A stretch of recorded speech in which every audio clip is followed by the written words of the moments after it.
Selamat pagi, salam sejahtera. Anda pernah dengar satu pepatah Melayu mengatakan yang dikejar tak dapat, yang digendong berciciran?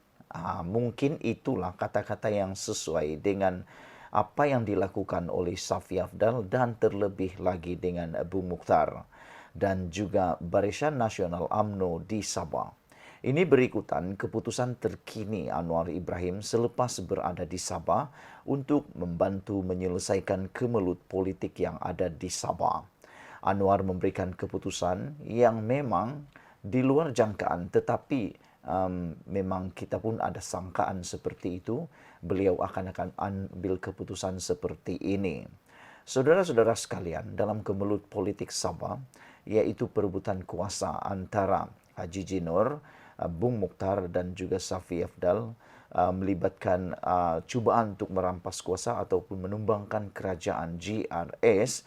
Akhirnya Anwar Ibrahim campur tangan dan memberikan keputusan satu dua kata. Anwar mahu kerajaan Sabah kukuh di bawah pimpinan Haji J. Dengan ini ada makna yang mudah untuk kita fahami, ialah Anwar Ibrahim tidak mahu ada perubahan kerajaan berlaku di Sabah. Apa strategi yang akan digunakan? Kita akan ulas sebentar lagi. Saudara, Perdana Menteri Anwar Ibrahim berkata dia mahu kerajaan negeri Sabah kukuh di bawah pimpinan Ketua Menteri sekarang, yaitu Haji Jinor. Saya pun sebenarnya sangat bersetuju dengan apa yang dihendaki oleh Anwar Ibrahim ini. Bukan karena kerajaan sekarang ini kerajaan yang terbaik semata-mata, kerana untuk mengharapkan kerajaan yang terbaik tidak akan dapatlah kita peroleh sampai bila-bila. Kerajaan yang terbaik itu amat sukar diperoleh, karena setiap kerajaan mempunyai kelemahan dan kepincangannya sendiri. Namun demikian, kita harus memberi peluang kepada rakyat di negeri Sabah ini untuk menikmati saat-saat yang lebih stabil. Seperti yang dikatakan oleh Datuk Rahman Dahlan, perlu diberikan peluang untuk rakyat Sabah menikmati saat stabil sementara walaupun sekejap. Dan dia kata, tidak adakah sekelumit dalam perasaan para pemimpin di Sabah ini untuk rasa kasihan kepada rakyat Sabah terutamanya untuk menikmati sekurang-kurangnya kestabilan politik. Selain daripada itu, sudah tiba waktunya untuk kita membiarkan dahulu kerajaan ini sampai 5 tahun habis. Kita sudah sekali merasa kerajaan tumbang oleh kerana pimpinan politik. Jadi oleh sebab itu saya sangat suka apabila Anwar Ibrahim mengatakan beliau mahu negeri kita ini kukuh di bawah kepimpinan Ketua Menteri Sabah sekarang. Kita mahu keadaan Sabah itu kukuh di bawah pimpinan YB Ketua Menteri Haji Jinor, kata Anwar Ibrahim.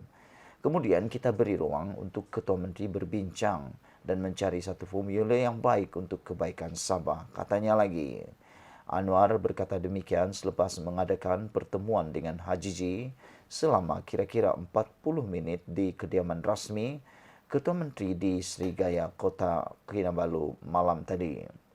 Turut hadir timbalan Perdana Menteri Ahmad Zahid Hamidi.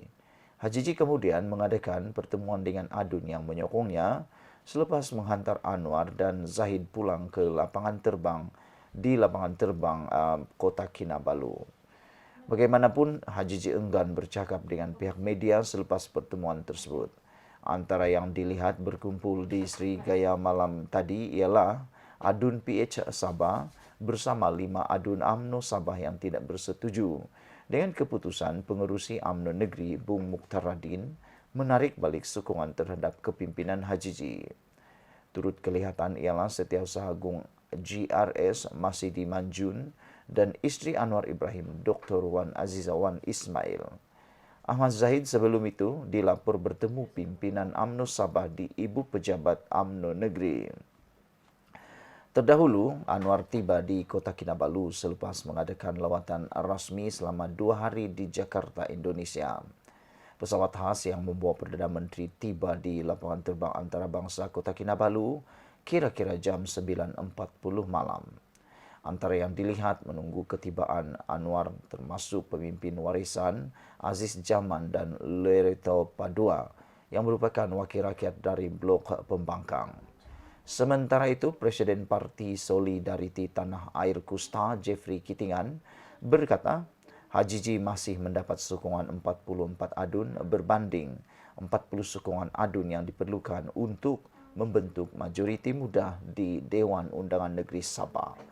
Saudara-saudara sekalian, saya secara pribadi saya mengharapkan dengan kehadiran Presiden Parti UMNO dan juga Perdana Menteri Malaysia ini, ianya dapat menyelesaikan atau sekurang-kurangnya meredakan kemelut politik yang ada di Sabah.